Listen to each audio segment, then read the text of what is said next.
Emotions and feelings, of course, will be triggered. May 5, it's coming. The lunar eclipse. Nothing to be scared, of course, Aries. So let me share with you what to expect, of course, not just for that day, because it's gonna be coming. Like, it's a mark, it's a kickoff. We had the solar eclipse previews on the 20th, and then now, of course, we're gonna have a lunar eclipse. Now, we have to understand, what am I? Who am I? Am I an Aries? What is my sign? Well, first, there's step 1 and step 2 in the description box below. If you don't know your chart, you can download the app for free in the description box below. That's step 1. Step 2, you can get a remedy for the solar eclipse on your own personal level.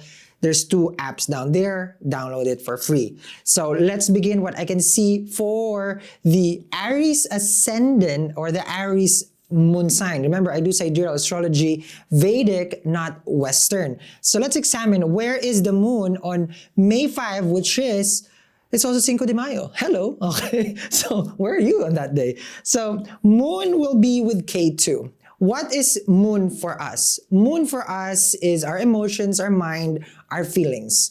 Besides, of course, it is connected to our mom, the mother, the one that nurtures us. Of course, some people, like right now in times, like there are people who's gonna say, but I don't have a mother. It's like, but it is the one that nurtures you as you grow up. So remember, moon and sun, okay, are the luminaries, the king and the queen. But we're gonna be focusing right now for the Aries with regards to the moon. Where is the moon for Aries ascendant and moon sign? Now, if this is your first house, then you count 7 houses. It's gonna be where? K2 is over here, 7th house. What is 7th house for you, Aries? Relationship, business partnership. Okay, so those will be the one that is basically affected. Now, there's more, of course, to the 7th house, but if you just want to focus on what you are going to be facing for the coming months, probably like next 3 months, it's going to be closely related on how you deal with others, who you made promise, who you made commitment to. Why? 7th house is what we call an agreement house. Before we make agreement with people, this is what I can do for you, this is what, vice versa. But then, of course, marriage come, we make an agreement with people when we get married. That's why it's a relationship house. If this is the first house and this is the 7th house, this is the others. This is where we lose. We gain in the first, we lose in the 7th, because this is giving to others. Are you married? Are you with someone? Are you doing business? Well, that's where all the emotions will be coming. Now, if K2 is here, K2 is our past life. Then if you are or unable to deal with someone from, like, you didn't have a closure before, then K2 will bring that. This is known as the South Node. Okay, so if you have any issues with someone that you had a relationship with, that you made agreements and promises, this is the time that K2 will bring that back. Remember, Rahu, K2, these are karmic nodes. And the nodes has been with you since last year, April, from the 7th house. So you have been dealing with people from your past life, which of course people would call it as their soulmate. So these are dealings. You're very much focused right now on understanding, how do we finish this karma? Are you in love? Are you in any relationship? Well, you're going to be facing that during this lunar eclipse. Now, just some added flavor over here. We have Jupiter, Rahu, Mercury, Sun in the first house.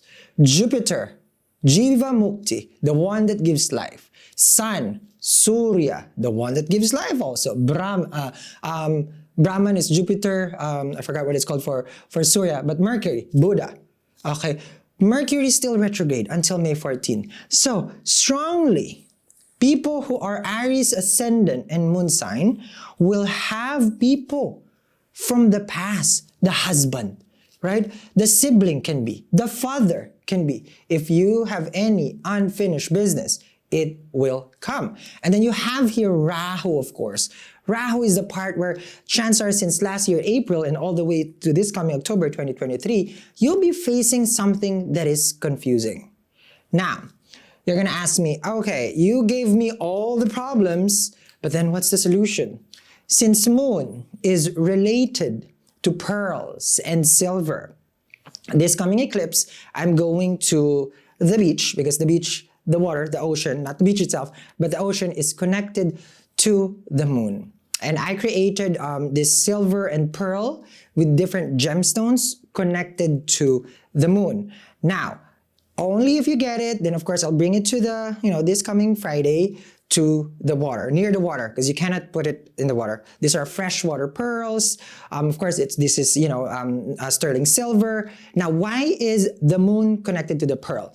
Planets are connected to the color. So you ask me, it's like, well, how is pearl and moon together? The shininess, she said, is that even a word, shininess? How the planet shines as a full moon is pearlescent. Okay, now a pearl is a gemstone, of course. These are freshwater pearls. Okay, so how the pearl impacts you? This is what you're gonna ask. Oh, so I wear the pearl, Sal. What is gonna happen to me? Now, pearl, of course, moon is related to your 4th house. Okay, so relationship at home, we can help. Okay, it can be helped by wearing pearl. And metal-wise is silver. Now, why do we wear silver?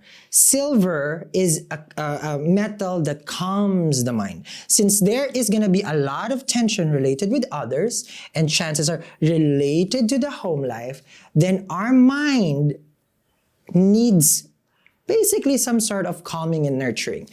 During the lunar eclipse, the best thing to do is to go within. Nothing major, nothing moving forward, just go within first. So that's why these are mindfulness crystals, okay?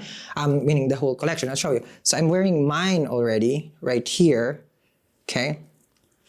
Now it comes in a clasp also, and then it comes in different crystals. This one is the amethyst one.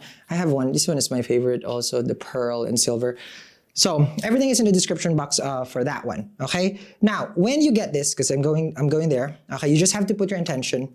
You put your intention, and then, of course, wear it here on your right wrist. So it helps you by calming and soothing the mind. If you are an Aries, this is something that you're gonna need. You're Martian. Mars is gonna go in its debilitation sign in Cancer, in the 4th house. What does it mean?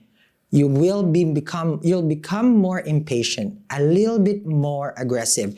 And if you are aggressive in the 4th house, Kendra house, 1, 4, 7, and then 10. All this are affected from yourself to your home life, to your relationship, to your career. 1, 4, 7, the Kendra.